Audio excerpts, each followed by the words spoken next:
Okay, we are coming along, aren't we, Samuel? Yep. On our project, how to make a 318 scoop on shoestring budget. Today, our beautiful camera lady is Andrea Stunts. Don't bump the screen or it'll quit. Okay, today we're going to show you a few things that over the years I've learned. If you're working on a small block Dodge, these are some things you need to know. One time, I was building a 360, had it bored out, put a set of pistons in it. I was putting it together. And my deal is a lot of times I want to hear a motor run before. I've got friends that will tighten the wing nut before they check and see if it'll run. I'm going to start it as soon as I can. Like when I put a new cam and lifters in, and we're breaking in a cam. Man, I'll put a rag over the rockers. I'll fling oil everywhere at first. I want to make sure those push rods are turning. That's just me. You do you. I don't like wiping out a cam lobe. But there's one time, and I want to share this with you on this, this little guy right here. Okay. A lot of times when you're tearing a motor apart, that's my bolt bucket. All the bolts are going in there. I've tore apart so many 318s. I know where every bolt goes. So, but this guy, this goes on a timing chain cover, and this helps. This is the bracket behind the power steering pump. Okay, one time I built a 360, got it started. I'm sitting there watching the push rods turn. I'm watching it's oiling good. Man, I mean, it sounds like a ground-pounding monster. Matter of fact, later the old motor wound up running in the mid-8s in a pickup truck with one of those overdrive crappy 4-speeds. But so it turned out to be a good motor later. But a friend of mine, great guy, was trying to help, very knowledgeable about stuff. Hey, I was putting a motor together, and he said, "Can I help you?" And I said, "Yeah, man, can you go ahead and put the power steering pump bracket on?" So he did. He dug through the bolt box, and he found the bolt, and he put it together. Okay, well, anyway, it's in the bucket, and I'm not going to dig it out. But there's a bolt that goes here. It's where the water pump, and it comes through here. It's just exactly like this bolt. It's just a little bit longer. So he puts it together. And he didn't do it on purpose, but he accidentally used that bolt instead of this bolt on this bracket. So I start the motor, and it's sitting there running. So I'm thinking, man, I'm going to go ahead and put some water in it. So the valve covers are off the motor. As I'm putting water in the radiator, I watch my oil turn into, it looked like coffee with too much creamer in it. Crap. So I stopped. And so I stopped, killed it. I'm thinking, okay, this is no big deal. I've got a leak in the timing chain cover gasket. So I start tearing this thing apart looking for a water leak because I know I'm getting water in the oil. Start tearing the front off the motor. I can't find anything. I'm discouraged. I'm sitting on a chair in front of the motor, and for some reason I'm shining a drop light just looking at the front of the motor. Well, I had taken this off, and I set it down just like this in the battery tray. When I looked inside that hole in the block, and I could see something back there, and I got, what the crap is that? And I'm sticking a screwdriver in that hole, and I realized that screwdriver is going back about that far and hitting something. And I realized I'm looking at the bottom of a piston. I put a bolt in the crank, get my ratchet, I turn it, and I watch it go up. So I stuck a water hose in this hole in the front of the block, and when I pull the trigger on the water hose, I'm watching water run off.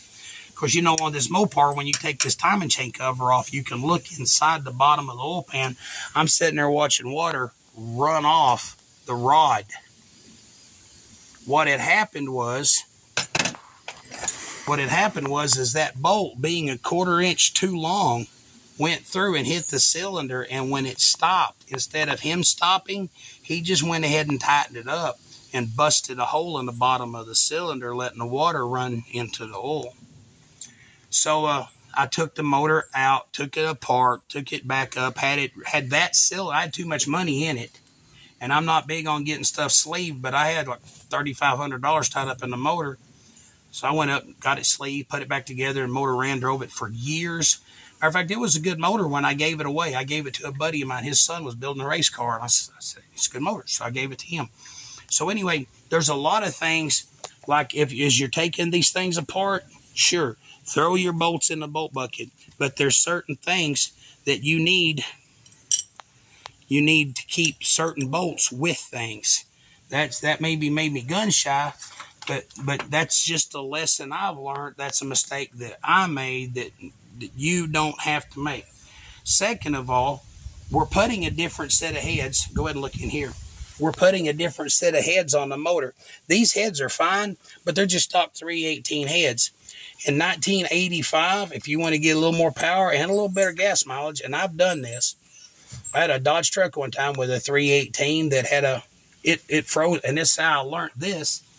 It busted the head, was getting water, and the guy had just built the motor, put the head on, the head was cracked. He put a cracked head on the motor. He was mad, and he sold me the truck. So I just got water running out the exhaust. So I went to, my cousin had an old 85 or 86 Chrysler New Yorker, 318 smog motor. I went up to his place, and we pulled the heads off of that old motor, and I put on that truck. Well, they were a set of the closed chamber swirl port heads. That truck would absolutely scream. It had that, it was 318 with a 4-barrel. That's it. No headers, no nothing. And but we put that set of heads on there, and you talk about a set of heads that absolutely woke that motor up. And they're a closed chamber. They got a little better compression. But see, we're going to take these heads off, put them on a shelf. We're not going to throw them away. I want to take those other heads. We're going to take a cutoff wheel and kind of clean up the exhaust just a little bit, maybe. I don't know. But we're going to be saving all of this rocker. We're going to be using all these rockers. We're going to clean it up, but I'm not taking, we're going to get a vacuum cleaner and clean all this up, but I'm not going to take this cam and these lifters out. They're good.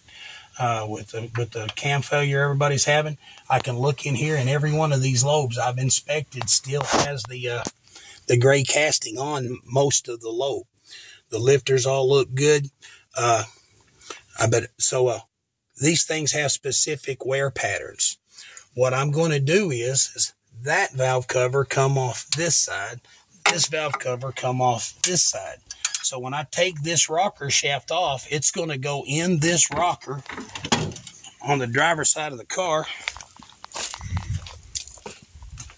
And I'm going to bring this valve cover and put it on the driver's side of the trunk.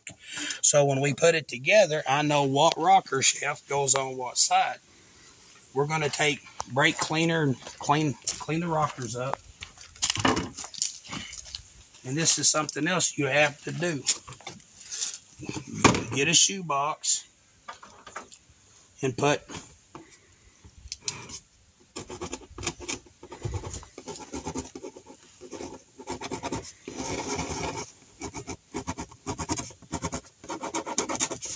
that's the front. I'm going to take this screwdriver and I'm going to poke 1, 2, 3, 4, 5, 6, 7, 8. 1, 2, 3, 4, 5, 6, 7, 8. And those push rods are going to come out of that motor, and they're going to go in these designated holes. That's the front. So that's left front. That's right front. Right? So that way when you have, like I said, when we put this together, this motor's got like 70 some odd thousand miles on it. So those push rods have a wear pattern for those lifters, and those push rods have a wear pattern for those rockers. When we put those push rods and rockers right back exactly where they are, they're already broke in. We don't have any break-in time on anything. Everything will go back where it belongs, to its natural home. And that's just, like I said, we're going to get in here, clean a bunch of stuff up, and that's today's tip. Like if you're building the 318, or just basically that information works on anything. And I, like I said, I was watching Uncle Tony's Garage And when Uncle Tony's painting a 67 Charger, they're going flat black. I think it's going to look really good. They match stuff off. And you always get those people like, well, man, you didn't cut, you didn't do this, you didn't do that, you didn't do this, you didn't do that. Let me tell you this. When you're working on a project, enjoy your project. I'll tell you a sad story. I was watching that Uncle Tony build that 67 Charger. And a lot of the comments on it was like, why are you not taking the moldings off? Why are you not taking it apart? Why are you not going that extra mile? Why are you this? Why are you not that? When you go to build I watched when I was a kid, I was driving truck for a company, and I had a Dodge truck that I was drag racing. It run in the low 8s, and I was having a blast. Met this kid. This kid's like, I want a hot rod so bad. I want a hot rod so bad. And I was like, man, go get you a 3rd gen Camaro, drop a 350 in it, go have some fun. He was working with a guy that had a Mustang 2. That Mustang 2 had a 460 stroked out the blah, and it was running the 8th and the mid 5s. And he was like, next thing you know, he told that kid it's going to cost you $34,000 to $50,000 to get into the hobby. And that kid was like, screw this. I'll keep playing video games in my mom's basement.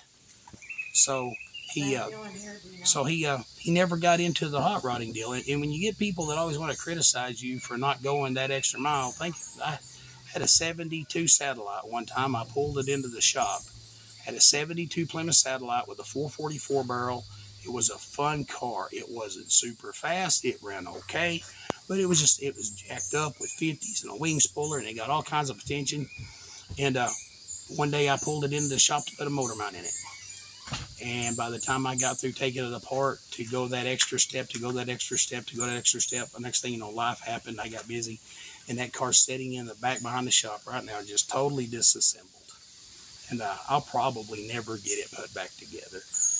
On a second note, I bought a 72 Cornet one time for parts for that car. And Paul and Seth decided they wanted to learn to paint. So I said, well, go paint that parts car. They pulled it in. They sanded it down with DAs with 240, mashed off everything. Didn't fix a dent in it. We used to call a door slammer. They mixed up some green. They took every ounce of green we had in the shop, mixed it up together, called it disco green. Really pretty color. Put about $800 worth of candies and pearls and blah, blah, blah. They painted that car, throwed some 50s on it, put a wing spoiler on the back. Had more fun with that car. The door jambs was oversprayed. There was dings all over it. And what was funny was the purist, the Mopar purist was like, too bad it's a 4-door. Too bad this. Why didn't you that? Why didn't you this? But here's the deal. I pulled in it again. I got to taking pictures of people taking pictures of that car. And like more times than I can remember, but one time that sticks out was one time I was pulling into the gas station, and this little boy about that tall started jumping up and down screaming, look, mommy, mommy, mommy, look, mommy, it's a race car. And he was pointing, and that kid was so happy. And knowing that we brought that much joy to that kid, and just that's the way it was. The car was, everybody loved it. The boys fixed to start putting it back together. They got in a wreck, but man, don't let people that spend $40,000 talk you out of just having a good time with your car. Just, man, pick something up, find you a place to stop. Hey, I want a car that, get it running, get the brakes good, make it safe, go drive it. If it's not perfect, great. If you want to work on it later, make a plateau. Like, okay, I'm going to put some chrome wheels on it. Get some chrome wheels and then go drive it and have a good time. Don't let people critiquing, there's always a critic. There's always somebody, well, why didn't you this? Why didn't you that? Well, because God bless America, I didn't want to, right? So get you no car, set a goal. Our goal is we're going to put a set of little heads on here. We're going to put an intake carburetor on it. We're going to put a set of hooker headers on it. We're going to run a 2.5-inch exhaust out the back. That's all the 318 needs. We're going to put some Flowmasters back there. It's going to sound good. It's going to get good gas mileage. And if I want to, it'll shred that tire. And me and my wife are going to have years and years and years of just enjoying driving this thing on tours. So peace out. Hope this video finds you healthy. Click like, subscribe. God bless y'all and have a good day.